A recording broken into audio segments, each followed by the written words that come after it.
Bai Hua Fofa adalah dharma yang mendalam dan diuraikan oleh Master Ru.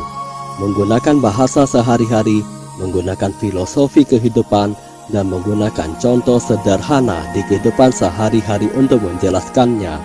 Di dalam Bai Hua Fofa, kita bisa memahami teori dharma yang mendalam dan memunculkan kembali sifat kebudayaan kita semua untuk mengubah nasib kita. Silakan menonton Bai Hua Fofa Master Ru.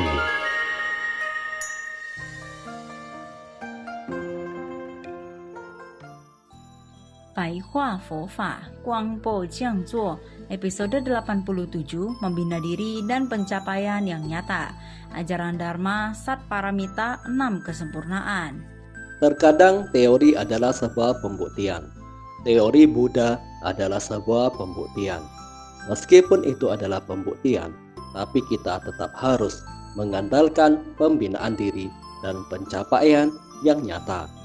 Sifu sering berkata kepada kalian, kalian harus menaati Pancasila Buddhis. Lalu, kalian harus melihat kebenaran dari 4 wujud kalian sendiri. Kesaksian dan pembuktian ini memang benar. Tapi masalahnya adalah bagaimana Anda membina diri dengan nyata dan membuktikannya. Jadi, Anda harus memulainya dari belajar Dharma. Bagaimana memulainya? Yaitu dengan cara membina diri dan mencapai sesuatu yang nyata. Membina diri dengan nyata yaitu dengan cara membantu orang lain meskipun Anda tidak mengenalinya. Tapi Anda berusaha untuk membantunya. Bukankah Anda adalah seorang bodhisattva? Anda baru bisa menduduki posisi bodhisattva yang tak tergoyahkan. Apa itu membina diri dengan nyata? Membina diri dengan nyata adalah Anda melakukan kebajikan dengan nyata, membina diri dengan nyata. Namun, sebenarnya membina diri adalah pahala dari menjalankan Sat Paramita. Kalian harus tahu, jika ada orang yang bertanya, apa itu menjalankan Sat Paramita? Apakah kalian tahu apa arti dari Sat Paramita? Sat Paramita berdana, menaati sila, bersabar, gigi, meditasi, kebijaksanaan. Apa itu Wan Sing? Wan Sing adalah sebuah ajaran Dharma. 10.000 tindakan adalah ajaran Dharma pahala. Di sini, Sifu akan menjelaskan secara singkat mengenai apa yang bisa Sat Paramita atasi. Berdana bisa mengatasi apa saja. Keserakahan terhadap perasaan, itu artinya orang ini agak serakah. Menaati sila bisa mengatasi perbuatan asusila.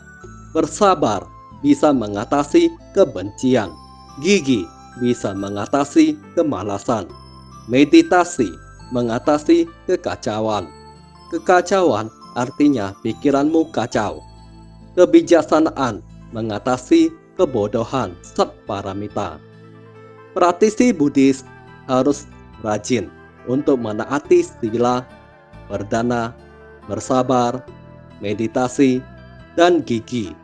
Seiring berjalannya waktu, Anda gigi setiap hari. Setelah Anda menggunakan kebijaksanaanmu untuk menyingkirkan kebodohanmu, suatu hari nanti, karma burukmu akan habis. Setelah buahnya telah matang, maka Anda akan menduduki posisi yang tak tergoyahkan. Hal ini telah menjawab pertanyaan murid saya yang sering bertanya pada Sifu.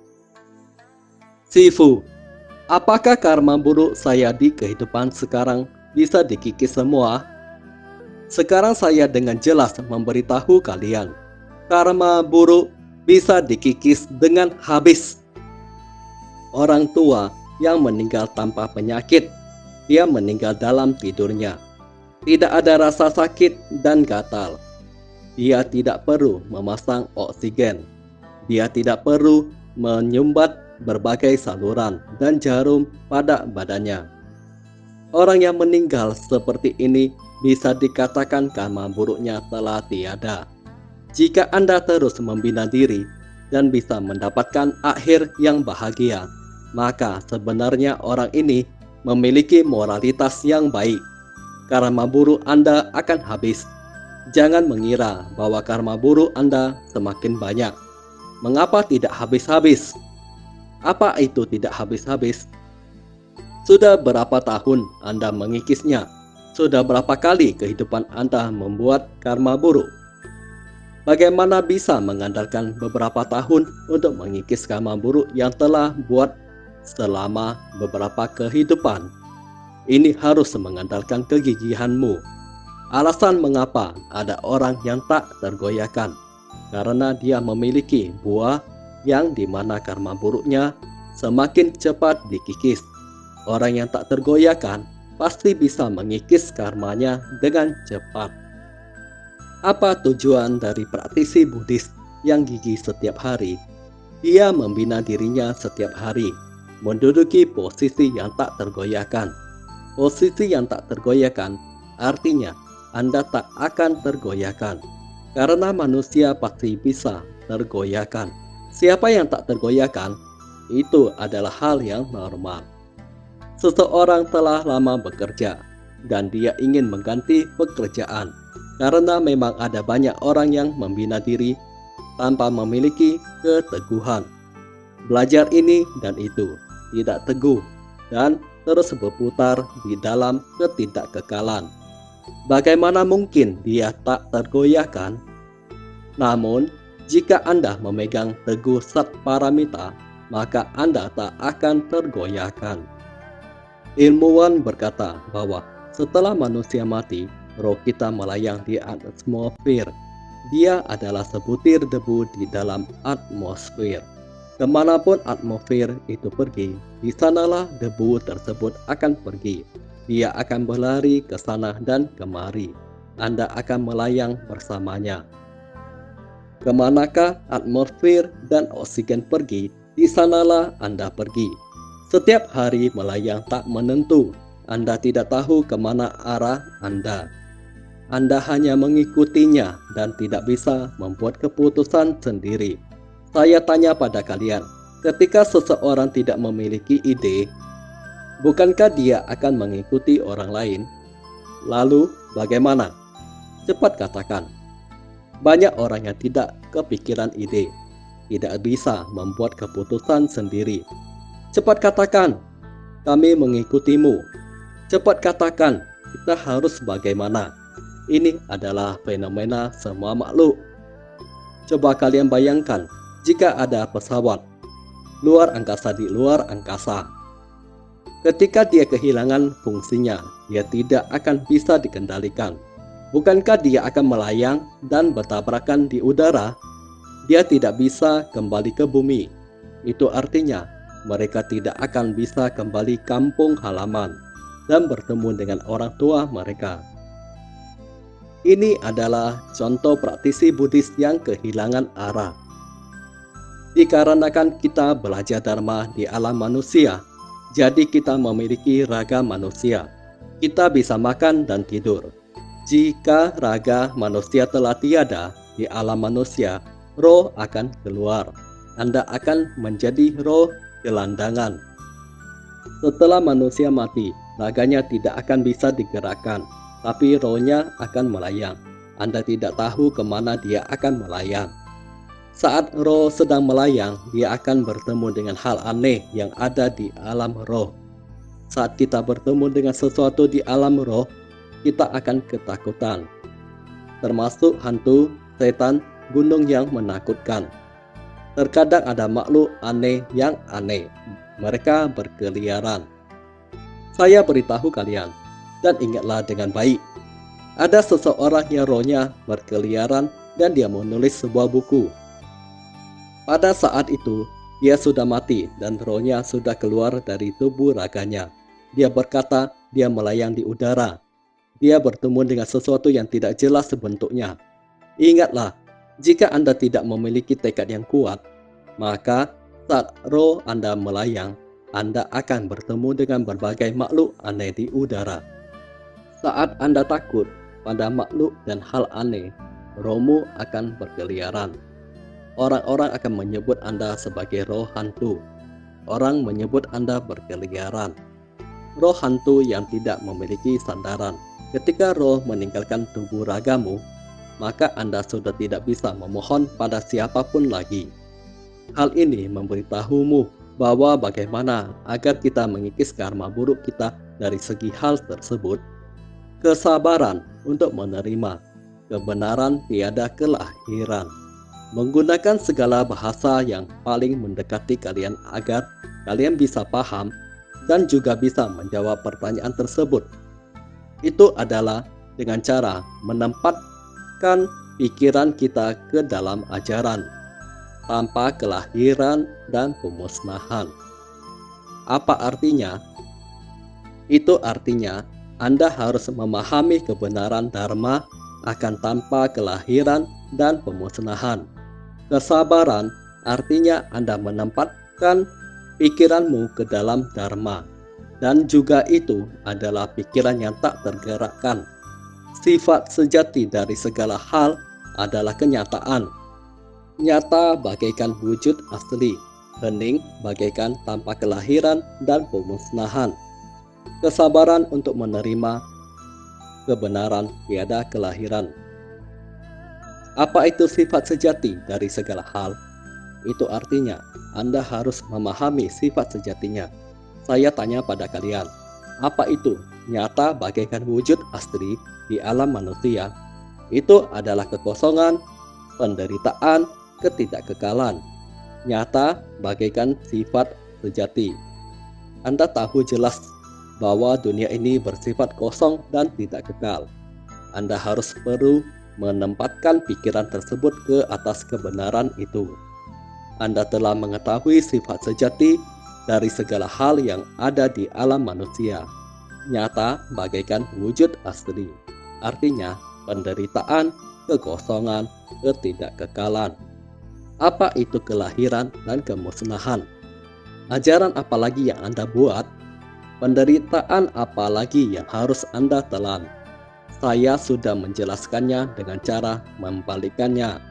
Saya tanya pada kalian, apakah hal yang kalian miliki akan menghilang? Itu akan menghilang suatu saat nanti. Jika Anda tahu bahwa suatu hari Anda akan kehilangannya, bukankah Anda tidak akan terlalu melekat padanya? Contoh sederhana, Anda menginap di sebuah hotel untuk menghadiri seminar Dharma. Jika Anda masih tinggal di hotel tersebut selama 1 minggu lagi, Anda akan menaruh bunga di hotel tersebut. Anda akan merapikan dan mencucinya hingga bersih. Saat kalian tahu kalian akan meninggalkan hotel ini besok, bagaimana perlakuan kalian terhadap hotel tersebut? Anda pasti akan asal membuangkan. Kalian pasti menjadi acuh tak acuh kan? Besok saya akan pergi, saya tidak akan membersihkannya lagi. Bukankah manusia telah berubah? Bodhisattva ingin kita menyadari bahwa kita tidak akan tinggal untuk waktu yang lama di dunia ini. Jika Anda sudah mengetahui kebenaran ini, maka Anda harus mengetahui sifat sejati dan wujud asli, yaitu manusia tidak akan tinggal lama di dunia ini. Segalanya adalah kosong. Segalanya tidak akan bisa dibawa pergi. Apa yang akan kalian lahirkan dan musnahkan? Jika Anda tidak memiliki pikiran tersebut, maka pikiran apa yang harus kalian musnahkan? Tidak ada hal yang dilahirkan. Bodhisattva tahu bahwa segala hal yang ada di dunia ini bersifat kosong. Tidak ada hal yang dilahirkan. Anda harus bersabar. Anda harus tahu bahwa wujud dari segala hal adalah belajar untuk bersabar.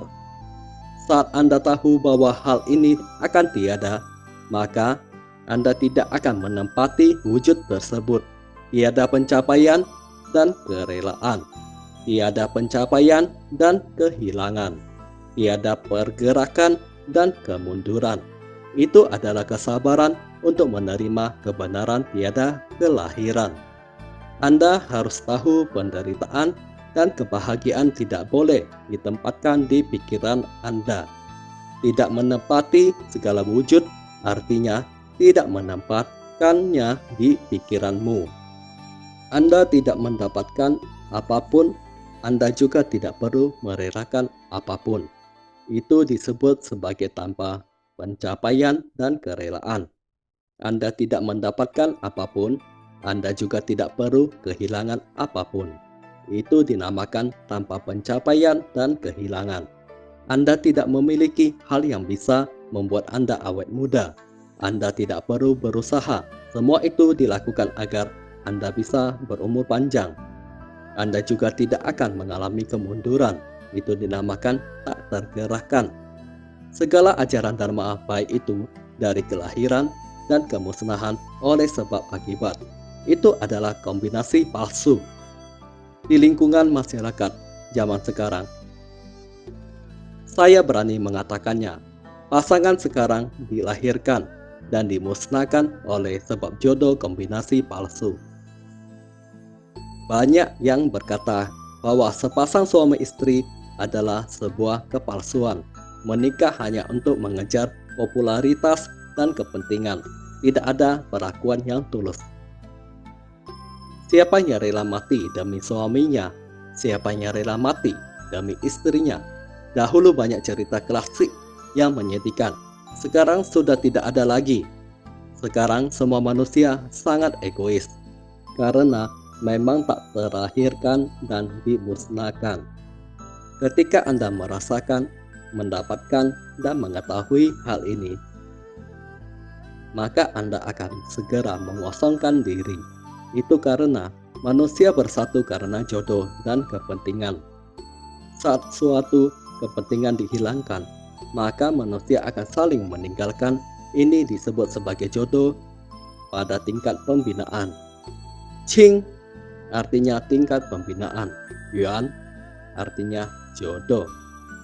Saat ada orang yang membahas Qing Yuan, itu artinya jodoh pada tingkat pembinaan.